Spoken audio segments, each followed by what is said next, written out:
রাশেদ ভাই, রাশেদ ভাই, রাশেদ ভাইয়ের আগমন। কায়ুম, আমার ছেলেরা আসেনি? হ্যাঁ, ওই তো এসে গেছে।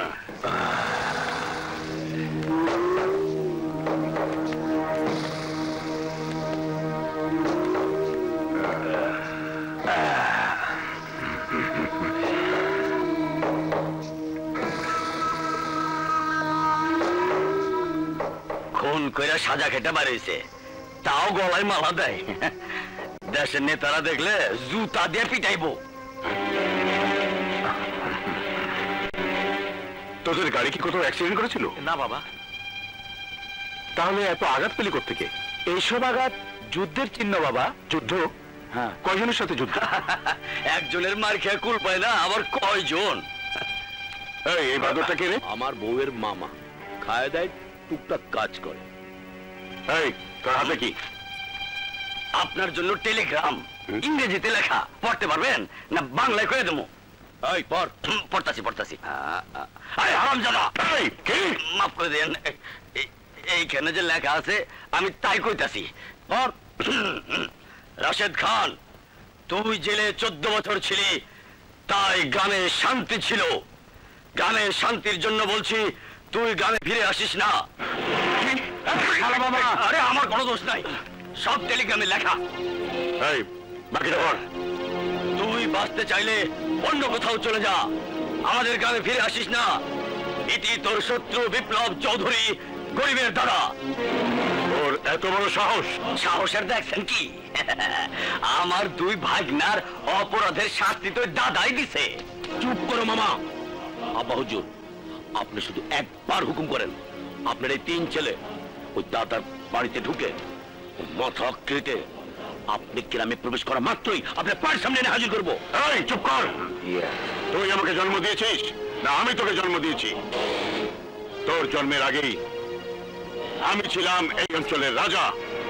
যা কবরস্থানে গিয়ে ওই দাদার কবর খুলে রাখ, আমি ওর লাশ নিয়ে আসছি।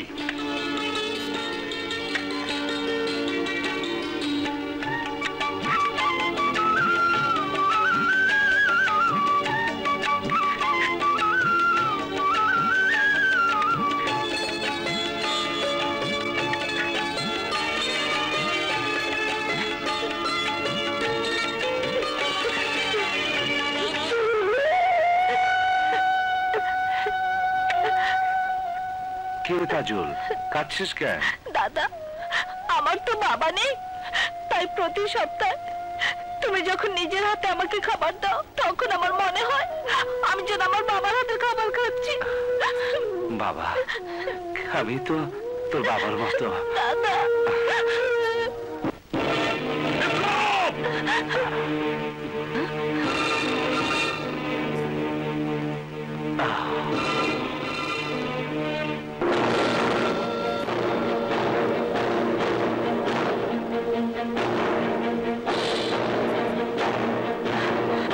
রাশেদ খান, কি চাও তুমি এখানে? আমি চাই ওই বিপ্লবের লাশ। রাশেদ খান, মরতে না চাইলে এখান থেকে চলে যাও। বিপ্লব, তোর নিজের শক্তিতে বিশ্বাস থাকলে আয় আমার সাথে মোকাবেলা কর, দেখি কে হারে কে জেতে।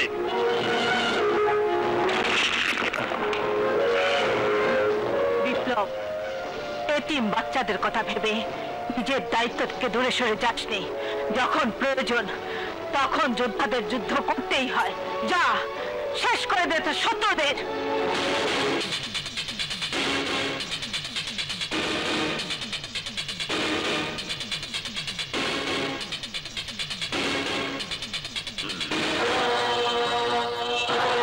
বিপ্লব, তুই আমার ছেলেদের গায়ে হাত তুলেছিস, তুই আমাকে গ্রামের মাটিতে পা দিতে নিষেধ করেছিস, ফিরে আসতে বারণ করেছিস। এই গ্রামকে তোর নিজের সম্পত্তি। রাশেদ খান, এই গ্রাম আমার গ্রাম। এই গ্রামকে বাঁচানোর জন্য প্রয়োজনে আমার জীবনও দিতে পারি, প্রয়োজনে তোর জীবনও দিতে পারি। যা, এই গ্রাম ছেড়ে চলে যা। আমি এত বছর জেলে থাকার পরও জানি এই এলাকায় শুধু আমার হুকুম চলে। তোর এত বড় সাহস, তুই আমার লোকদের গায়ে হাত তুলেছিস। এতদিন রাগে আমার শরীর টকবক করেছে। প্রতিদিন ভেবেছি কবে বাইরে আসবো আর তোকে এই দুই হাত দিয়ে পিষে মারবো। কিন্তু তুই আমাকে চ্যালেঞ্জ করেছিস, হুমকি দিয়েছিস, এলাকায় পা দিলে আমাকে খুন করবি। কিন্তু আজ যদি তোকে আমি কবর না দেই তাহলে আমি আমার বাবার সন্তান না। শুনে রাখ রাশেদ খান, যদি আজ আমার হাত উঠে তাহলে আজ তোকে তোর বাবার কাছে পাঠিয়ে দিব। এক জঙ্গলে দুই সিংহ থাকতে পারে না। আজ তোর মৃত্যু আমার সাথেই হবে। না, আমি রাজা, তুই প্রজা। শিকার করাই সিংহের কাজ, আর সিংহ শিকার করে তোর মতো শুয়োরের বাচ্চাকে।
আমি তোমাকে নিজের হাতে চা বানিয়ে খাওয়াবো বলে এসেছিলাম। কি তুই চা বানাতে এসেছিস? দেখি দেখি পা দেখি। না ভাইয়া, আমার তেমন কিছু হয়নি। কিছু হয়নি মানে? পা তো তোর পড়ে গেছে। ভাইয়া, আমার পায়ে সামান্য চায়ের গরম পানি পড়েছে বলে তুমি কাঁদছো ভাইয়া? কাঁদবো না মানে? তুই জানিস না তুই আমার কত আদরের বোন। তোর কিছু হলে আমি সহ্য করতে পারি না। কি হয়েছে? দেখো না দাদি, চায়ের গরম পানি ফেলে পাটা একদম পুড়ে ফেলেছে। কত করে বলি যা পারিস নে তা করিস নে, কার কথা কে শোনে? এখন বুঝো। শিউলি, মুরব্বীদের কথা অমান্য করতে নেই। তুই দাদির কথা অবাধ্য হবি না, ঠিক আছে? ঠিক আছে ভাইয়া। দাদি, আমি যাই।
এই যে ম্যাডাম, এই যে ম্যাডাম, শুনছেন? এই যে শুনুন, আহা, এই যে ম্যাডাম, ম্যাডাম।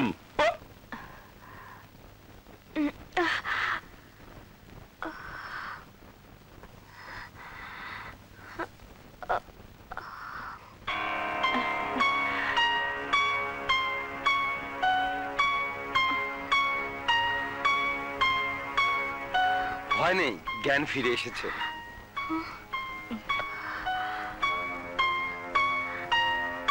আমি এখানে কেন? আপনারা কারা? আমি কোথায়?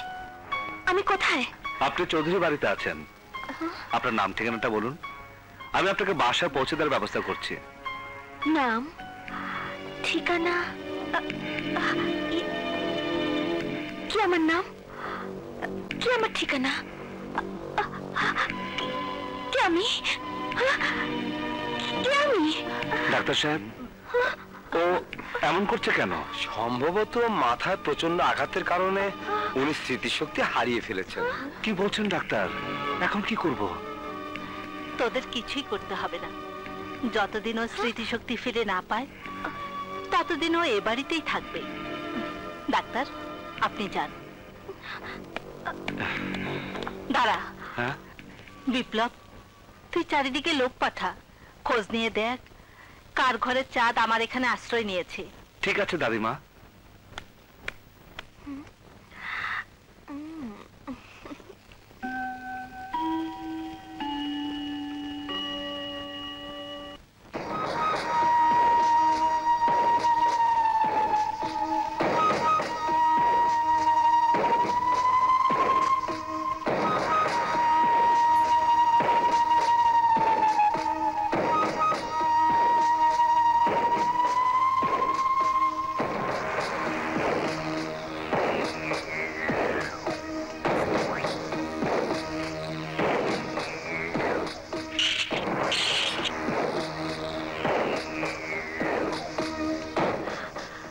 আজ রাতে বিপ্লবকে শেষ করতে হবে।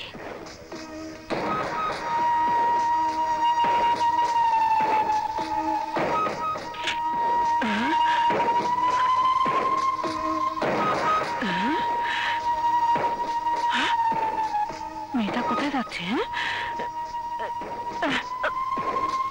এই মেয়ে, কোথায় যাচ্ছ? হ্যাঁ, বিসমিল্লাহ, বিসমিল্লাহ, বিসমিল্লাহ, বিসমিল্লাহ। শিউলি, পান্না, তোরা কোথায়? শিউলি, দাদি, সর্বনাশ, ও তো দেখছি পাগল। রাত দুপুরে ছুরি নিয়ে হাঁটে। ওকে ধর। আমার মনে হয় ওরে ধীরে ধরছে। আমি পারবো না বাবা। শিউলি, শোন। দাদিমা, কি হয়েছে? দেখ, গোবর ঘরে ছুরি নিয়ে হাঁটে। সর্বনাশ, ওর হাতে ছুরি। ও যে কোনো সময় তোমার মুখে বসিয়ে দিতে পারে। ওকে দাদার ঘরে রেখে আসো। হ্যাঁ, তুই ঠিকই বলেছিস, ওকে বিপ্লবের ঘরে রেখে আসি। কি বলছে দাদিমা? ও আমার ঘরে থাকবে মানে? হ্যাঁ, থাকবে। কি খুনি মেয়ে রে বাবা, ঘুমের মধ্যে ছুরি হাতে নিয়ে হাঁটতে থাকে। তাই বলে আমার রুমে কি করে থাকবে? আপা, তোর রুমে ওকে নিয়ে যা। মাথা খারাপ? ওকে নিয়ে আমার রুমে যাই আর রাতের আধারে ও আমার গলা ফাঁক করে দিক? না বাবা না, মৃত্যুদূত সাথে নিয়ে আমি ঘুমাতে পারবো না। আপা, আপা, দাদিমা, দাদিমা, ও যদি আমার বিছানায় ঘুমায় তাহলে আমি কোথায় ঘুমাবো? মাটিতে বিছানা বালিশ নিয়ে ঘুমা, আমি বাইরে থেকে দরজা বন্ধ করে দিচ্ছি। দাদিমা, দাদিমা, তুমি কোথায় যাচ্ছ? দাদিমা, দূর ছাই, কি যে করি বিছানা। না না, আমি নিচে শুই, আপনি উপরে শোন।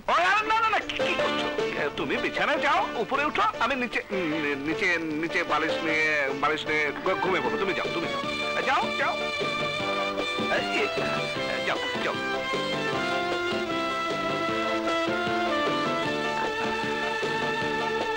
শুয়ে পড়ো, শুয়ে পড়ো।